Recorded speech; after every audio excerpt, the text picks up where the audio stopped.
En 2023, Amnistía Internacional tiene registradas 1.153 ejecuciones en 16 países, siendo China el líder mundial en este rubro. La cifra igualmente es el mínimo número sobre el que se tiene conocimiento, ya que la mayoría de los países no brindan esta información. La cifra real de China se estima está en los miles, y, por ejemplo, este número no tiene en cuenta las ejecuciones que se realizaron en Vietnam y Corea del Norte, ya que estos países no proveen ningún tipo de información. Los métodos de ejecución utilizados en los casos de los que se tiene algún registro fueron decapitación, ahorcamiento, inyección letal y muerte por arma de fuego. Además, en 2023 y entre 52 países, se condenó a muerte a al menos 2.428 personas. Al finalizar ese mismo año, teníamos 27.687 personas en el mundo que se encontraban con esa condena, y durante ese mismo año, 9 personas fueron exoneradas de los cargos en Kenia, Estados Unidos y Zimbabue.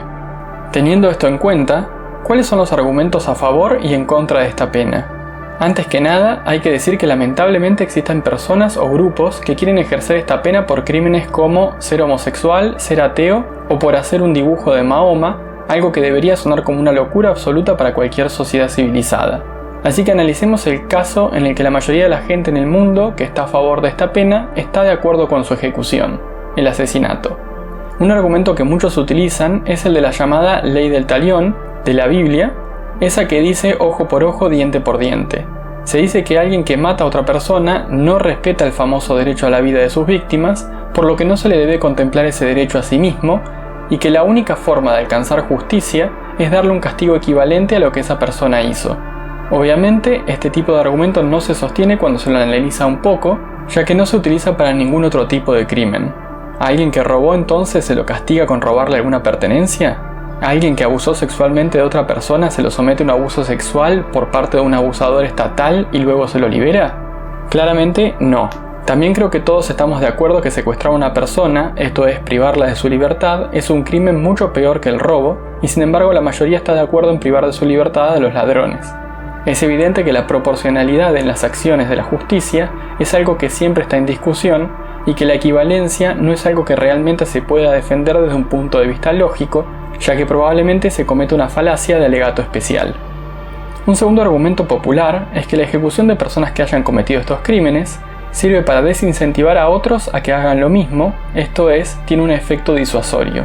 Este argumento tiene dos problemas. El primero es que no hay datos que apoyen esta hipótesis, aunque se podría suponer que algún impacto puede llegar a tener, por más mínimo que sea. Mientras que el segundo problema es que la ejecución de la pena en general se da después de muchos años de revisiones judiciales y apelaciones, por lo que es difícil saber si realmente el efecto disuasorio sigue vigente después de tanto tiempo. El impacto de ejecutar a un asesino 10 años después de ser encontrado culpable no es el mismo que si se lo hubiera ejecutado al poco tiempo de determinarse su culpabilidad. Aquí también surge el argumento de que la pena de muerte supone menores gastos para el Estado, ya que el ciclo de apelaciones y procesos judiciales se va a ver abruptamente interrumpido con la muerte del condenado. Este último argumento económico creo que es cierto, pero no pienso que sea algo relevante a la hora de discutir si es ético o incluso coherente aprobar este tipo de condena.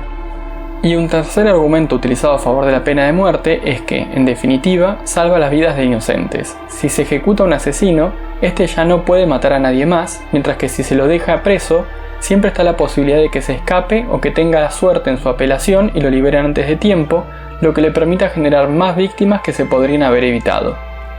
Veamos entonces los argumentos en contra. Para empezar, y respondiendo al segundo argumento antes visto, muchos dicen que aprobar la pena de muerte en realidad no tiene un efecto disuasorio, sino que el efecto es exactamente el contrario. Al aprobarla, el Estado y el sistema de justicia le restan valor a las vidas humanas, lo que insensibiliza a la población en general. Además, hay lugares en los que, por ejemplo, el abuso sexual también es condenado por esta pena, lo que puede generar una escalada de los crímenes. Un violador puede decidir matar a su víctima para reducir las probabilidades de que lo encuentren y, como de por sí se enfrenta al mismo castigo para ambos crímenes, hará lo que le dé mayores posibilidades de terminar ganando. Pero hay dos argumentos principales que, pienso yo, son los que hacen inaplicable la pena de muerte en cualquier lado, independientemente de si se cree que la misma es un castigo válido para el crimen en cuestión.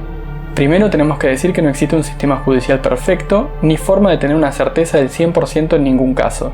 Respecto al primero, el mismo suele ser bastante malo en todo el mundo, y el poder adquisitivo del acusado siempre es un factor relevante. No es lo mismo acusar a una persona de clase media de un asesinato que acusar a Elon Musk de lo mismo. El desfile de abogados y estudios jurídicos que va a tener el segundo le va a dar sin dudas mucha más tranquilidad.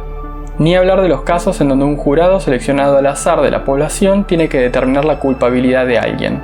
¿Acaso creen que todos los miembros del jurado piensan de forma crítica, son conscientes de los sesgos que los pueden afectar y conocen de falacias lógicas? Estos juicios no tienen por objetivo conocer la verdad, ni tampoco poder probar la culpabilidad de nadie, sino que el objetivo es persuadir a los miembros del jurado para que lleguen a una determinada conclusión. Por la formación de los jueces, y a pesar de que estarían más acostumbrados que un ciudadano promedio a estos procesos, en ningún caso podemos garantizar ningún tipo de infalibilidad de su juicio. Todos tenemos sesgos, es inevitable, y eso nos lleva a cometer errores. Incluso cuando se realicen apelaciones por el caso, el acusado ya viene con el cartel de asesino colgado en su pecho, por lo que hace muy difícil que se revierta su situación.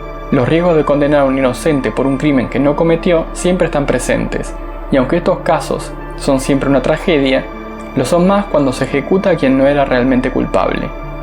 Entonces, y haciendo referencia al tercer argumento a favor de esta sentencia, es verdad que si ejecutamos a un asesino probablemente salvemos la vida de algún inocente. Digo probablemente porque no podemos tener la certeza de que se fueran a escapar, ni tampoco de que fuera a asesinar de nuevo si se escapara.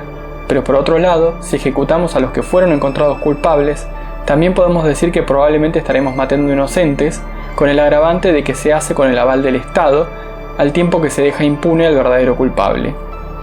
Por último, el segundo argumento en contra es el del poder que se está dando al Estado. ¿Está el Estado tan libre de corrupción que sentimos que es correcto darle este enorme poder? ¿No hay jueces que pueden ser comprados? Gobiernos autoritarios corruptos y mentirosos podrían usar estas penas para eliminar opositores, condenándolos por crímenes que nunca cometieron. Personas con mucho poder y o dinero que cometan un crimen merecedor de la pena capital podrían hacer que otros con menos recursos paguen por ello. Esto se vuelve más peligroso con el avance de la inteligencia artificial para generar fotos, voces y videos de otras personas. ¿Qué evidencias podemos realmente considerar contundentes para asegurar que estamos absolutamente seguros de que una persona cometió un crimen del que se le acusa? Si es alguien que fue catalogado como enemigo del Estado por el gobierno de turno, ¿no podría estar fabricando evidencia en su contra? O por el contrario, si es un aliado del gobierno o es alguien de muchos recursos y contactos, ¿no podría también generar evidencia que lo beneficie para salvarse y que resulte que otro termine pagando por el crimen? Además, ya teniendo el Estado con este poder inmenso, quizás empiecen a agregar otros crímenes que pueden ser penados de esta forma, como por ejemplo la traición a la patria de un opositor. Algo sumamente curioso en este caso es que se da con frecuencia que los que más quisieran legalizar la pena de muerte son también los que más se quejan del Estado y más quieren limitar su ámbito de acción. ¿Realmente le quieren otorgar al Estado semejante poder? Piensen que el partido político que gobierna suele cambiar regularmente. Entonces, ¿les gustaría que el Estado tenga este poder cuando está gobernando el peor político posible desde su perspectiva? En fin, esos son mis pensamientos sobre este tema. ¿Qué otros argumentos escuchaste a favor y en contra? Los leo en los comentarios. Si les gustó el tema, no dejen de darle like y compartir y de suscribirse si les interesa el canal. Que la humanidad siga mejorando. Hasta la próxima.